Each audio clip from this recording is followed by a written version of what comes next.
Hi there and welcome to the podcast. I'm your host, Meryl Johnston.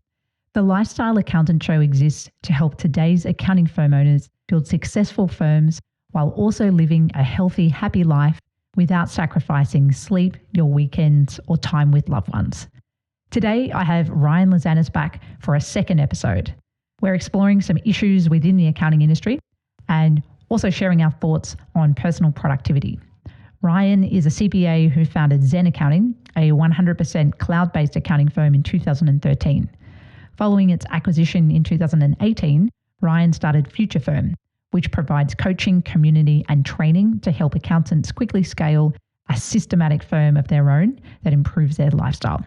I've been a member of the Future Firm community for a number of years and really enjoy the collaboration and ideas that are shared there. Ryan currently educates over 8,000 firm leaders globally via his free weekly newsletter and coaches hundreds of successful accounting firms through his Future Firm Accelerate online coaching membership. It's a really hard thing to do. I'm getting a lot better at it. I'm definitely a lot better at it than before, because before I always felt like I'd be missing out on opportunities. And now I'm willing to sacrifice opportunities for my own sanity, because the most important thing for me is my freedom and flexibility and not being tied down to something. I genuinely want to help. If I get 5 of those requests every single day, it's just not possible for me to actually live. I have a set amount of time that I want to dedicate to my business each week to work. There's other things I want to do. Something has to give. So then it's just a question of I just have to be very ruthless about saying no at the end of the day. Today we cover the shortage of accountants and what to do about it. Will AI take over our jobs as accountants, or will it not? Why Ryan rejects 95% of meeting requests and how he goes about doing it without upsetting people. Personal productivity and how Ryan manages his schedule to achieve business success, but still manages to have afternoons for triathlon training, Fridays for golf, and plenty of time for his family. We also compare notes on the most important soft skills, or as Ryan calls them, human skills, for accountants to develop. All that and more coming right up on the Lifestyle Accountant Show. This podcast is brought to you by Teamup, helping you to recruit rockstar Filipino accounting staff without the ongoing BPO fees. We've had Filipino accountants on the Bean Ninjas team for about 4 or 5 years, but my experience with BPOs has been average at best. When COVID hit and our BPO team moved to remote work, we started to question the value of paying an ongoing monthly fee for every team member, particularly as we had a couple of years of experience now working with an offshore team and no longer needed all of the support that a BPO can provide. Teamup provides fixed price recruitment with no ongoing fees. It costs around $3,000 for them to run the end-to-end hiring process. That starts with creating an attractive job ad, promoting it on multiple platforms, attracting hundreds of candidates which they vet and interview and test, and ultimately they present the top 3 candidates for you to interview. We've just hired our first accountant in the Philippines with Teamup. The process took about 5 weeks from beginning to end and saved our manager in the Philippines hours and hours of time. It's a busy time of year for us, and constantly hiring was taking her away from other valuable work like reviewing client files and also managing our team in the Philippines. Teamup also offers an employer of record service through their partners, and that takes care of the compliance side of things. So next time you're looking to hire a rockstar accountant in the Philippines, check out hireteamup.com. That's HIRE, Teamup, TEAMUP.com.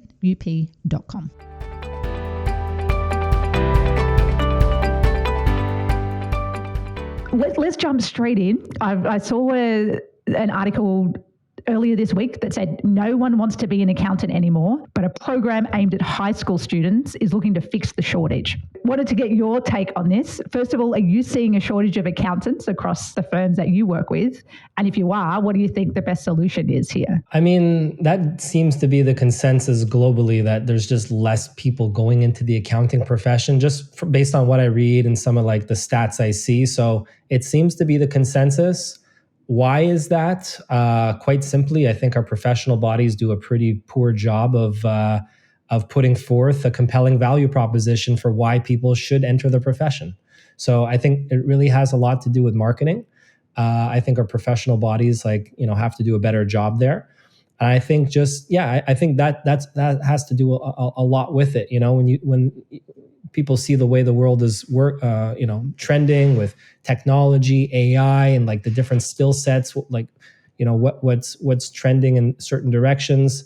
I just think that accountants, we're trained with a pretty wonderful skill set, and I think it's the language of business. I don't think that will ever change.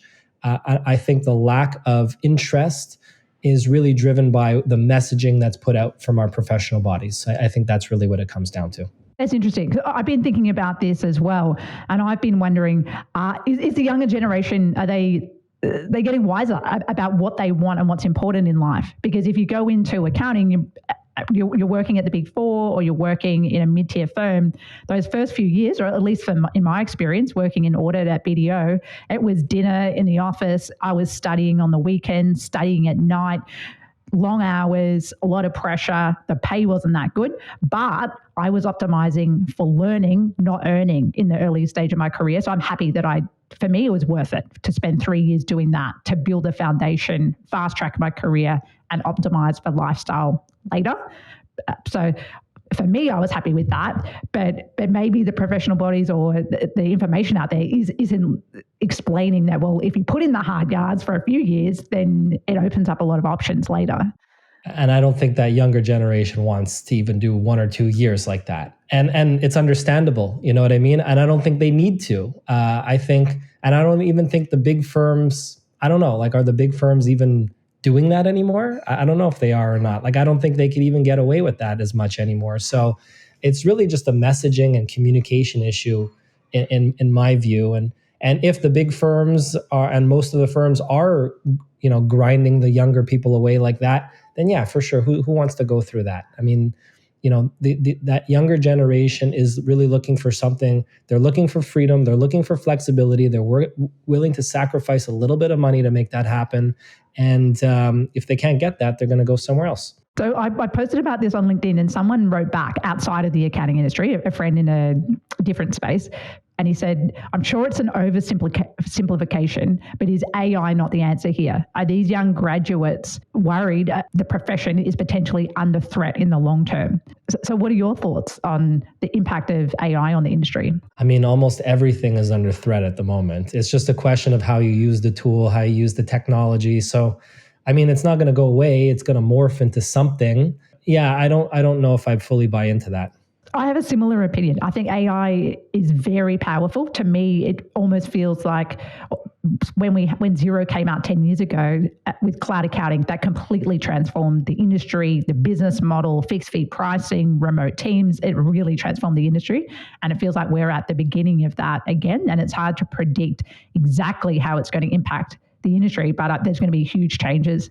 But as long as you're on top of all of the changes, we'll still need people, we'll still need accountants that understand numbers and communicate. So I'm not worried, but I would be if I wasn't planning to adapt and stay on top of the technology and the changes. I mean, different things are just going to become more important. I just recorded a podcast episode this morning on this very subject of, with AI becoming more and more important, kind of taking over like different aspects of a firm, or eventually we'll be taking over different aspects in a firm.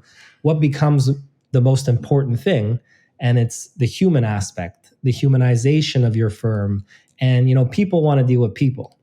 And especially when we're in like the business of trust, and, we're taking care of people's money, we're taking care of their finances. And there's an incredible amount of stress and anxiety that people have when it comes to like their taxes, their books, their accounting. They just don't understand it. And like, even if a robot does almost an equally good job as a human, I still think they're going to opt for a human, even if it comes at a higher price point, just because of that trust factor and the warmth you can get from a human versus a robot. Yeah, maybe I'm taking this in a different direction here, but ultimately I think like, yes, the technology is going to get better and better, but I think the trend is going to be more towards the humanization of business and firms. And we can get into this a little bit later in the episode too, around I don't love the term soft skills, but I don't know a better term. Maybe it's human skills. What are the important skills that accountants should be focusing on developing, and how do you actually go about that? So But we'll come back to that. I've got one other topic for you to discuss, and this one is around whether you should build teams or not in the accounting industry. There's many examples in other industries of people building a one-person business doing over $1 million in revenue. So they don't have employees, but they might have some contractors. And typically they're tech businesses, but I know of one business that's in the services space called Design Joy, which is graphic design. And that guy did over $1 million in revenue with around 50 clients. A couple of contractors, I believe, but no one helping with fulfillment. So no one helping him with design. Maybe he had a bookkeeper, maybe there was a web guy, something like that. And so that sparked this conversation of, well, if you want freedom, are you better going the solo route so you don't have to manage people? Or are you better off building a team so that you can take time off and you've got a team there? So what's your perspective?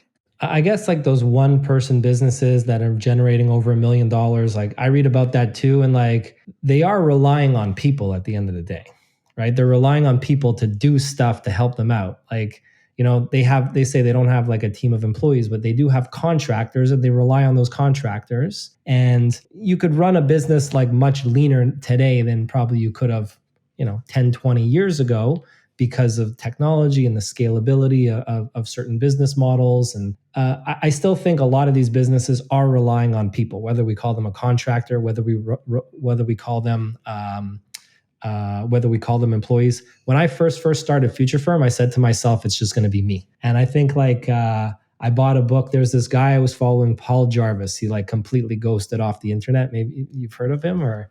Yeah. I have his book, The Company of One. Company of One. That's right. So I read that. I was like, yeah, I'm all in. Company of One, and then very quickly I saw like, yeah, I have a very scalable model, but there's things that need to get done in the business. Like if you're growing beyond a certain point, even beyond $500,000, there's things that need to take place in the business that you just don't want to do. So you have to have somebody that's going to do it. Otherwise, you're not going to be able to work like, the hours that you probably want to be working. If you want to be working 20, 30 hours a week, something like that, you're going to need people to rely on, whether it's contractors or whether it's employees. So I initially said to myself, because I'm not great at managing people, it's the thing I like least in business. So I initially said, I'm going to be a company of one. And then very quickly I saw like, all right, well, there's so much stuff here I don't want to do. I'm going to bring on a virtual assistant. And then this being my second business, I was better at hiring, better at managing. And then I was able to, slowly but surely start putting a team together. And I saw that now I'm all in on the team concept. If you have the right structure, if you have the right people. And I made a lot of mistakes the first time around in my first business at my firm. I had so much turnover. It was so painful. But yeah, now I'm able to work a lot less hours. Like I work 30 hours a week, less than that some weeks, which for some it's great. For some it's, nothing crazy, but I'm happy with my work week, and it's attributed mostly to my team and being able to delegate the stuff I don't want to do. So what does your team look like now? Going from zero, it was just you. And then what does your team look like now? So there's like 10 people on the team at the moment. And so number of VAs, which all have their own respective like duties at the business, a director of operations, which I think is super critical, 2 developers, a designer, a copywriter. So yeah, that's kind of the composition at the moment. The key there is the director of operations role. And where are those team members based? Are they all overseas? They're all offshore. Yeah. They're all offshore. So US, Panama, Philippines. Yeah, very interesting. So I'm still in two minds about this, and I think there's almost a spectrum. So I felt the most pain when I was in the messy middle. So for me now, being into there's a big enough team that there's a leadership team, and that shields me from a lot of the day-to-day. So it's other people's job to make sure that our team's happy and our clients are happy. And so a team of that size, we're almost or around 30 people, that's great for me. And I'm glad that I put in the effort to build that team. But in the middle of that, when there was about 10 or 12 people reporting to me, that was just hectic. And so to me, that was the worst. That was when I was working the most hours and the most stressed.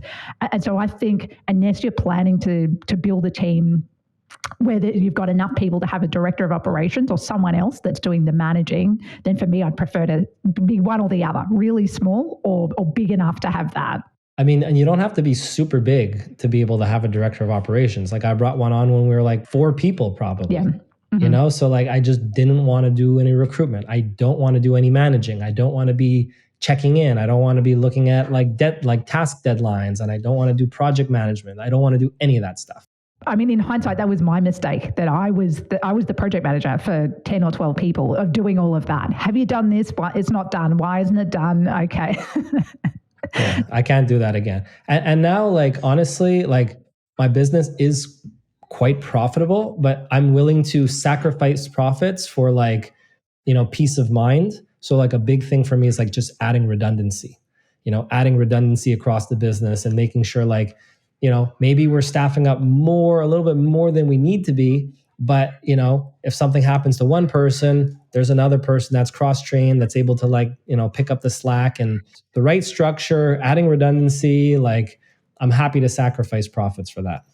So the next topic, this is sparked by a LinkedIn post that you wrote, and it starts, so I'm going to read a bit of it. So it says, I reject 95% of meeting requests. While I'd love to meet with everyone, protecting my calendar is critical. Here's my approach to rejecting meetings. If the meeting won't advance preset business goals, the meeting gets rejected. If there's a possibility for an interesting opportunity, I ask to flesh things out a bit more via email first. And the post goes on. And this caught my eye. I was really intrigued by this, and I want to... So you're in the 5%. You're in the 5%. Yeah, I feel special. Made the cut. So have you always thought like this? Have you always had this ability to say no to things, or is this a skill you learned along the way? It's a really hard thing to do. I'm getting a lot better at it. I'm definitely a lot better at it than before, because before I always felt like I'd be missing out on opportunities. And now like I'm willing to sacrifice opportunities for like my own sanity, because the most important thing for me is my freedom and flexibility and not being tied down to something. That's really what it comes down to. It's like I genuinely want to help. I get people reaching out, some people that I even know like over the years, and say, hey, like, I'd love to show you this idea I'm working on and get your thoughts. Like I'd love to help someone with that. But if I get 5 of those requests every single day, it's just not possible for me to actually live, So like, that's really what it comes down to. It's like, I have a set amount of time that I want to dedicate to my business each week to work. There's other things I want to do. I'm training for triathlon. I like going golfing in the summer. I like going, enjoying my weekends. I like going traveling. It's just not possible to do everything. So something has to give. So then it's just a question of like, just being like, for me, I really value an open calendar. I love seeing nothing in my calendar. I just have to be very ruthless about saying no at the end of the day. So one of the situations I find it hard to say no to is where a good friend or someone that you know quite well does an introduction to you to someone else. And then it's not really clear why you should meet that other person or have a call with them. And then they write back and say, great to connect with you. Let's jump on a call to chat. But you don't really know what the purpose is or why, but someone that you quite like or respect has made that introduction. How do you handle a situation like that? The person that's doing the introduction, I'll probably take them off the thread. Yeah, I'll probably say, okay, thanks, like, and then like, I probably would take them off the thread, but yeah, I just say like, look, like, give me a brief overview of like, what you want to discuss, and we'll take it from there. And that's it. Yeah. And oftentimes it's not something that like, sure, like maybe it's an opportunity, or sure, like it's something that like might generate some revenue, but it's not like part of the core business model. And it's just going to take me in a direction that I don't want to go in. So then why am I going to have that call? So something else that stood out to me here, it's not just about saying no. In order to say no to things that don't align with the predefined goals, first of all, you actually need to define those goals, because otherwise you don't know whether this thing aligns or not. So I'm interested in how you think about goal setting for your business, but also I think personal goals tie in, because it seems like a lot of how you're running your business is tied to how you want to live your life as well. Yeah, I'd love to say that like I'm like a master strategic planner and like I have like everything dialed in to the absolute fullest. I think it's probably better than most, but not nearly as good as it could be.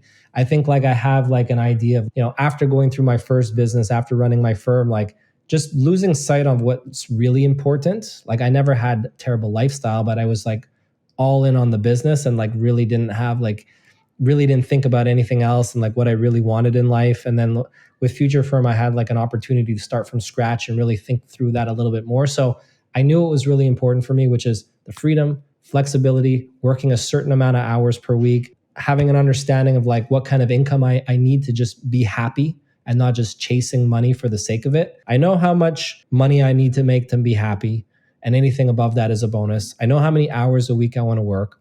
I know I want to have a lot of flexibility so I can travel whenever I want and not be tied down to any particular location. So working asynchronously is very, very important for like 99% of the time.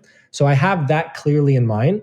And then what I do is I just make sure that the strategic planning that's done for the business on a quarterly basis, that we're just working on 3 to 5 big priorities each quarter, not overloading anyone on the team, and just content with the business as it is, not just chasing every single opportunity out there. So I don't know if that answers your question, but that's kind of how I handle it. It does. And this whole concept of saying no to a lot of things or what to say yes to, I think it was Ali Abdul who was talking about it. You can be in the exploring phase of business or you can be in the exploiting phase.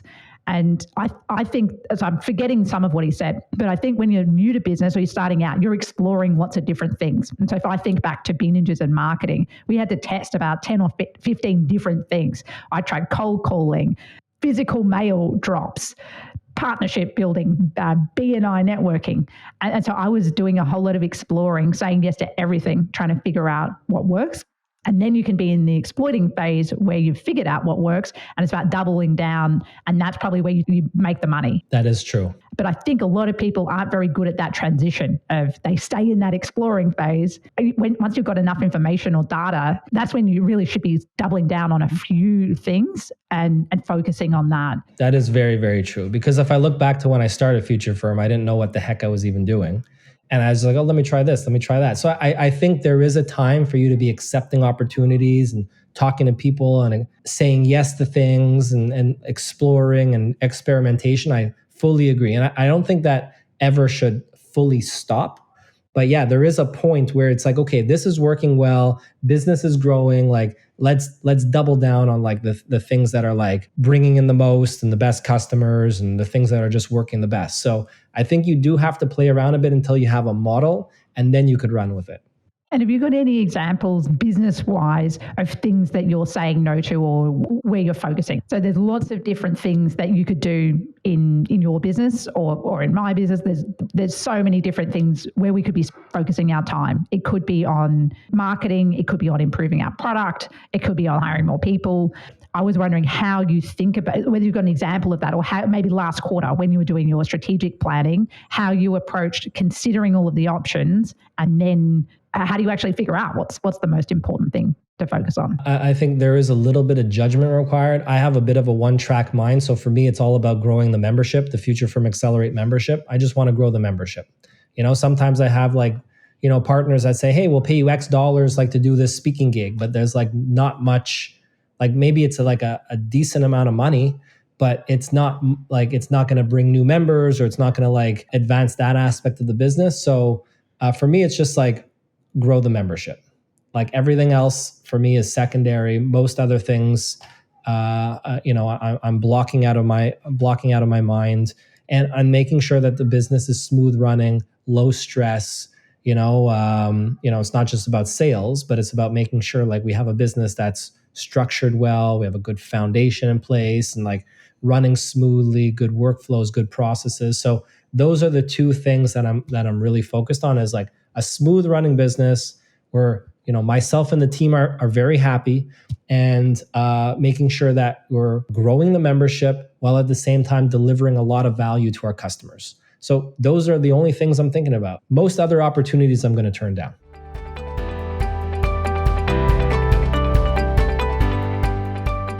Is managing your advisory services sometimes like herding cats? Prepping for a client meeting means gathering notes, financials, goals that clients have shared with you, often which are stored all over the place. There is a better way. Brieff is a simple tool that enables you to deliver structured and meaningful advisory to all of your clients. Prior to the meeting, clients are sent a questionnaire via the Brieff portal. It's easy to send the questionnaire by tailoring the templated questions within Brieff. This makes meeting preparation easier and means you can spend more time discussing important topics during the meeting rather than gathering that information from the client during the meeting. All history, notes, and action items are easily accessible within the Brieff portal. So if you're interested in delivering meaningful advisory services to your clients in a scalable way, then check out Brieff. That's Brieff. Side note, I am an angel investor and really appreciate the team's approach to business and also love receiving their regular investor updates.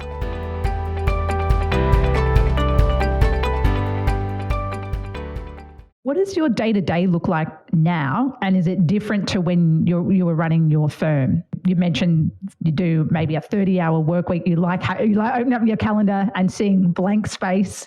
So I'm curious about what it looks like now, day-to-day for you. Yeah, it's not like super interesting, but I find what works well for me is the following. My calendar is only available for meetings from 12:30 p.m. to 3:30 p.m. Monday to Thursday. Friday is completely off. I don't work Fridays. And then the other Monday to Thursday, like the first half of the day, I start my day at, let's say, 8 a.m. Those 3 or 4 first hours is just like my focus time to like get actual creative stuff done. I'm always trying to like carve out as much creative time as possible because that's what I enjoy the most. And yeah, so that's really my week. Like I'm most productive in the mornings.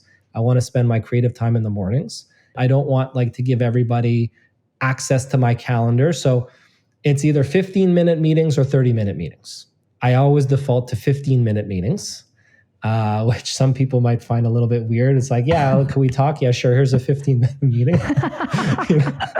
But yeah, it's like, okay, let's talk. Like, let's get into this because honestly, most things really only take 15 minutes if you get right down to it. Mm-hmm. So yeah, that's kind of how I manage my schedule. You know, I have like certain tasks on my list on a daily basis. And I just try to make sure that what I have on my plate is reasonable. And how do you spend your Fridays? Depends if it's the summer or the winter. So truthfully, if it's in the winter, I might work a couple hours in the morning on Friday. But in the summer, I'll go golfing. I go up to our cottage on the lake, take long weekends. I live in a very cold place a lot of the year. So got to enjoy when the weather is warm. I don't want to work a 5-day work week. And how do you manage your to-do items? I mean, this is probably getting a little bit specific, but I'm really into personal productivity. So I'm always curious about how people manage things like that. I don't have anything super fancy, although I do have a system, and it's borrowed from the David Allen's Getting Things Done. I have a feeling you probably know it. And basically how that came about when I started my firm, it was the first time running my business, and I was actually driving myself crazy, not being able to stop thinking about the business. So like when I was like an employee, like, you went to work, you went home, and like you just don't think about it, you don't care, that's it, it's out of your mind. But this was like a 24/7, and it was literally like, I was like I'd never experienced that before, and I was literally going crazy. Then I don't know how I stumbled upon this book, but it just made so much sense where the way I work now is, if I have an idea, if I have a thought, if I have something that needs to get done right away, I'll add a task in like this master task list, which I call my inbox, which is borrowed from that book. And I just like dump it in there. I don't really formulate much thought. I just like get it out of my head. So I know like I have a way of just like getting things out of my head like instantly. And then every Friday morning, or it could be on Thursday before like the end of the week, I will sort that list. So maybe there's like 20 or 30 items that I like just dumped in there during the week. I'll better formulate those items. I'll sort them. Maybe I'll add some deadlines to those items. And now I just know that like nothing's going to really slip through the cracks. I have a system for getting things out of my head. I just feel better about getting it all out into some system, into some place where I could sort it at a later point in time. So that's how I handle it. I think that first step of just getting everything out of your head is important. The designed to think, we're not designed to store information, our brains. So getting everything out is a way to free up space. And I had that same trouble when in the early days of being into just 24/7, always thinking about things and thinking if I miss something. I still do a lot of thinking about business, but now it's less about, oh, did I forget to do that thing or I have to do that? And it's more the fun, creative thinking running a business, which I enjoy. Jason Andrew from SBO Financial, I'm not sure if you know of him. Yes, of course. So he wrote something recently about the self-care routine that someone like a Tim Ferriss or an Andrew Huberman writes about, with the journaling, the morning stretches, the physical strength training. And he's saying, well, you'd probably need 3.5 hours every morning if you wanted to do that properly. And he said, obviously neither of these guys have kids. Yeah, okay. I remember seeing that. I think it was on LinkedIn. I'm not sure, but yeah, I like his content. He has good content. He does, yeah, great content. And I thought that was funny because pre-kids, I was very into the morning routine and the green smoothie and the affirmations. And I don't know, I never knew how much it moved the needle. But I think carving out a little bit of time for yourself is important to think or to exercise. But maybe the 3-hour version is a little bit over the top. So I'm interested in what that looks like for you. I know you've got a young family, and so how you carve out that time for yourself day to day. Yeah, I used to love my mornings because like my wife likes to sleep in a little bit late. Like I'll get up like, 6 a.m. kind of thing. So like it was just like always silence. And like when my daughter was born, like she would like be sleeping a little bit more. So like I had those mornings, and like I got into meditation during the pandemic. Nothing crazy, but just like, 10 to 20 minutes of meditation a day. And like that's kind of suffered because I've prioritized some other things like training for triathlon. Could be, many, many hours a week, so, and I like to go golfing. So it is hard to kind of squeeze it all in. That's why I like to end at, let's say 3:30, because then I could do, our daughter's at daycare. We pick her up at, let's say 5. So, sometimes I can have like, 1 to 2.5 hours, depending on the day of like training. And, yeah, it's hard to squeeze it all in, but that's why I arrange my schedule, my calendar the way it is, so I can have those couple hours after work and before my daughter comes home. So that's kind of how I do it. Or I just do it like early morning on the weekends. I'll go at it like 7:30, 8 a.m. on the weekends for a couple hours, and then come back, and then everyone's ready to leave the house, and I'm there with them. Yeah, that's something I think one of the advantages of running your own business is that you can structure your schedule for yourself to optimize for when you work best, deep work in the morning, or for some people, their night hours. And so you can really structure things in a way that works best for you. And that's something that I think I could never go back to, working 9 to 5 in an office with young kids. I don't know how you'd ever carve out time to do it. When do you fit in time to exercise or to do meal preparation in between a job with full-time hours and a young family and trying to stay fit and healthy? I just don't know how people do it. So hats off. I would never ever. Yeah, I couldn't. I don't know how. Yeah, I don't know how. But yeah, I would never go back. So let's switch gears now and talk a little bit about content creation. Can you remember your first step into creating content and why you got started? Were you creating content or doing content marketing at your old firm, or was this more something that you moved into afterwards? So my firm grew primarily due to SEO and blogging. It was really by accident. When I started my firm, I started with 0 clients, with 0 experience in marketing. I had expenses coming in because I took out a lease, like a 3-year lease on an office with 0 clients, so that was like the first thing I did. So I was like, okay, now I got to get some business. So, I went out to networking meetings, mornings, evenings, as much as I could. I really didn't like doing that. Then I was like, okay, let me try and like leverage the internet. And I went to like these business directories online. These probably don't even exist anymore, but I find like all these email addresses for these companies. And then I would just like one by one, like send them an email.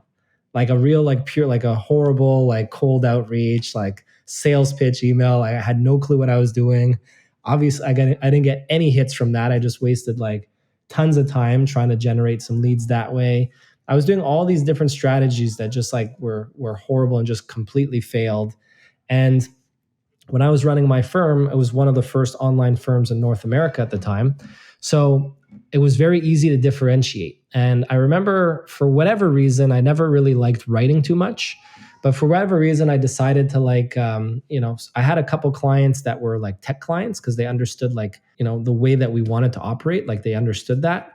And I said, oh, there's this like big tech blog in Canada. Like, let me see if maybe I could do a guest blog post. And my first post was, online accounting and the death of a dinosaur. I still remember that title, which is like the dinosaur is like the traditional firm and it's going to die. And like, here's this new model. And like, this is what it's all about. And like, as soon as I did that, like I started getting like some attention. I had no strategy. I just kind of wrote what was on my mind. And I started getting like some attention. I started getting some comments and some people reaching out. I was like, oh, I got to like do more of this stuff. So it took me a long, long time to figure out like how to actually blog in a way that actually gets eyeballs on the blog. Like it took me years, but I didn't need a super sophisticated strategy when I was running my firm because no firms were blogging. So any blog I'd put out like got good visibility on Google. So we just got a lot of leads that way. You can't do the same strategy now. You have to be pretty sophisticated with your blogging. But that's kind of how I got into it. And what are your thoughts for accountants, the accountants of today? Should every accountant be thinking about trying to build some kind of audience, or is it not worth it for some accountants? It's probably not worth it for some. I think it's worth it for many. But there's some that just don't need like a ton of clients. And there's some that just have like coaching, a firm that focused on like nonprofits and they went like very like high end, like premium services. She wanted to just have freedom and flexibility was very important, a small team. And to reach her goals, she only needed like a handful of these clients. So why are we going to build like a huge audience and get into like this complicated, sophisticated strategy when if you could just build a couple partnerships with a couple key partners, that's going to be a lot easier than like building up a huge social media following or a huge email list or any of those sorts of things. So I think it depends on your goals. I think most would benefit from an audience, which is not easy to build, but some don't necessarily need it. I'd agree with that too. So I think it's nice to have an audience and there's definitely a lot of things you can do with it. But I think a lot of accountants make the mistake of thinking they have to have it when actually, if you look at the business goals and sales, you could probably generate the business you need through much faster strategies like building relationships and in-person networking if you don't need to get to a huge scale. I always found that in-person networking, not my favorite, but that was the fastest way for me to get clients. It took me about 2 or 3 years of writing content to get any kind of result. And so I believe in the strategy, but I don't, unless you're willing to play the long game, I don't think it's the right strategy for everybody. I completely agree. So I'm interested, you create a couple of different types of content. So I know that I read your articles on the Future Firm website. You've got a newsletter. That's something I open every week. And I also see that you're active on LinkedIn and you have a podcast. So what's your favorite type of content to create? I like the newsletter still. The blogs I actually don't write anymore. So the team writes the blogs. I'm involved in planning the blogs, the topic, research for SEO purposes, outlining the blogs, editing them, but I don't write the blogs anymore. When you say team, are you talking about the ChatGPT team member of yours? So we had one blog where it says like artificial intelligence for accountants written by artificial intelligence. So a lot of that but it was more of like kind of like a fun, playful kind of thing where we're just like saying like, yeah, artificial intelligence wrote like a big chunk of this. But we want like our content to be like practical, actionable. We want it to be kind of interactive where it's not just like reading a block of text and there's like kind of images or videos there. So like, I think a robot can't really do that, but I think it can help with some of the writing.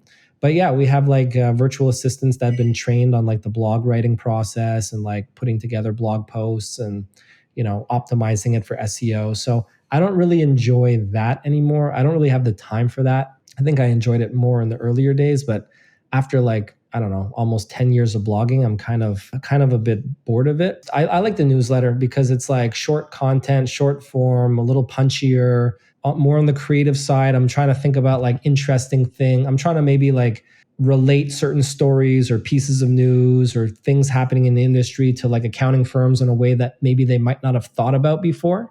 Just trying to get their creative juices flowing as well. So a lot of it is like, I'm not necessarily advocating for it, but I have some themes that are important and I want them to kind of think about their business in a different way. So that's kind of what I like about the newsletter. Something I think you do well in the newsletter is the little headlines, because it's intriguing. Often I'm intrigued enough to click. I don't normally click that many links in a newsletter. Maybe it's because I'm in the accounting industry, so I'm interested in these topics, but I'll often click a few links, which to me is a sign that you must be writing the hook or the title well. What's your approach to that? I actually think I write terrible titles, so I don't know. Oh. Thank you for letting me know. I don't have any approach. Sometimes like what do I write for this title? And I just don't overthink it. I put a couple words down and like, I don't overthink it as much. I don't look at like the numbers that much, truthfully. Mm-hmm. I'm not like looking every week, okay, did someone click on this link? And like, maybe I'll look at like the top click links just for my own personal interest. But I'm just sharing what I think people are interested in and what interests me. So that's really what's driving the newsletter. It's not like really driven by like a lot of data, truthfully. So at the beginning of the podcast, we talked a bit about the future for accountants and the kind of skills that they'll need to develop to provide more human style services. I can't remember the exact term you used. I was using the term soft skills. What do you think are the most important skills for accountants to focus on now? Let's assume that their technical skills are fine. Where do you think they need to spend time? I don't even know how to build some of these skills. Like if you look at the World Economic Forum, they have this like future of jobs report they put out every year. I always look at it. It's like interesting stuff. It's like 100 pages, but there's some charts in it. And they always look at like the skills that are trending. And I don't even know how they come up with it, but it's like, problem solving skills and like, innovation. And like, I don't even know how you train someone on innovation, to be honest with you. I think like the customer service aspect of things is probably like one of the most important aspects, like dealing with people. How do you train people on, like, there are ways to train people on customer service, but I think some of it is like naturally within us as well, whether someone's empathetic or not. Like that's kind of naturally embedded in us or ingrained in our personality. So I'm just seeking those kinds of people that are like empathetic because they're naturally going to be helping our customers more. People that are problem solvers, like there's natural problem solvers. I'm just seeking those kinds of people in the recruitment process. I'm not necessarily training on soft skills, but I'm recruiting people that have the tendency to excel in those types of soft skills. And then it's a lot easier. It's like, okay, like, this customer is approaching us, they're unhappy for this reason. Okay, like this is how I would handle it. And then, documenting some of those solutions along the way so then they could kind of pick up the ball and run with it. So that's kind of how I'm approaching it. It's interesting to think about what skills are trainable and what skills are ingrained. So some of the skills I've been trying to develop for myself, sales skills, storytelling, negotiation. And so a lot of those skills, I think you have a base level of your original skill set, but I think you can improve these skills too. And so something like with sales, I think life is sales. So convincing your partner to marry you, that's sales. Okay. Convincing your employees to follow your vision is sales. It's not just necessarily selling to a customer. So to me, I think that's an important skill set. And the same with storytelling. So if you're a leader, then you're telling stories all the time about your vision for the firm, about the opportunities that are there. And I find things like values, if you're trying to communicate values, they're best framed in a story. And if you keep telling the same stories over and over, people remember those stories. So there are a couple of examples.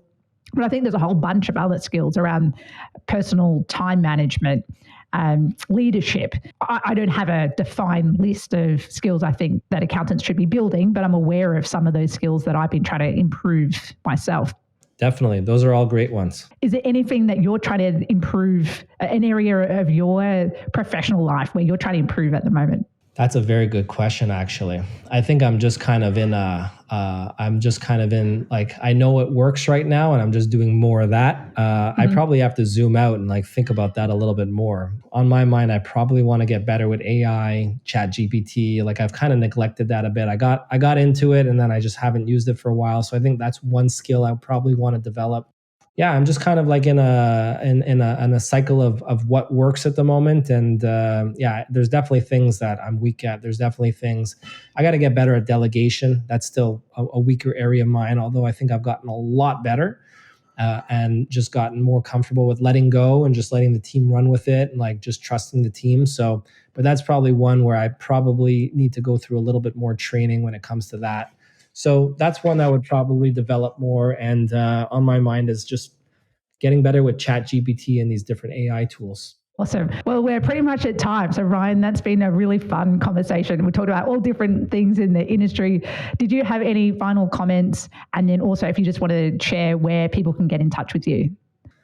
Yeah, so it's always a pleasure, Meryl. We could do this on a weekly basis, monthly basis. You let me know, but always a pleasure. I think you have a lot of great insights for the industry. So keep up the good work. And if people want to follow along for what I'm doing, my newsletter is the best place. There's close to 9,000 people on it at the moment, and it's futurefirm.co/newsletter. And there I'm just sharing, tips, tricks, templates on how firms could systematize their firm so that they're working less while giving themselves the opportunity to scale up and earn more. So futurefirm.co/newsletter. Awesome. Thanks, Ryan. Thank you very much, Meryl. It was great having Ryan back for a second chat. I'm always inspired by his discipline in ignoring new things and staying ruthlessly focused on what is actually important. Here are a few things that stood out to me during our chat. Ryan's default is 15-minute meetings.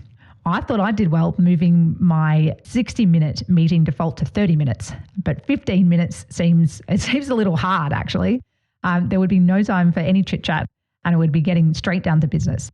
So I admire that Ryan's made that move. Still going to think about whether I implement that myself. When Ryan started Future Firm, he thought about doing a company of one style, as managing people was one of his least favorite things to do.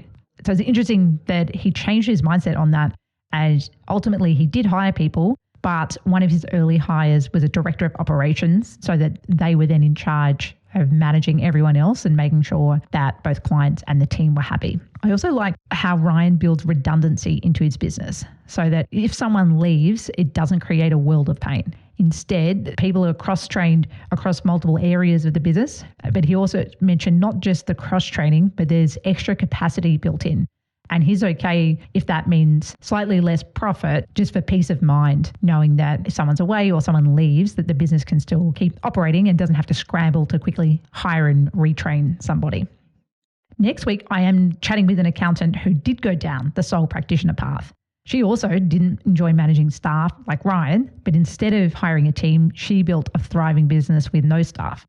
I'm chatting with Heather Smith, and we're going to be talking about the pros and cons of not having a team and how to manage some of the challenges of being a solo operator, like taking leave, and how to maintain work quality when you don't have a peer review or an internal review process.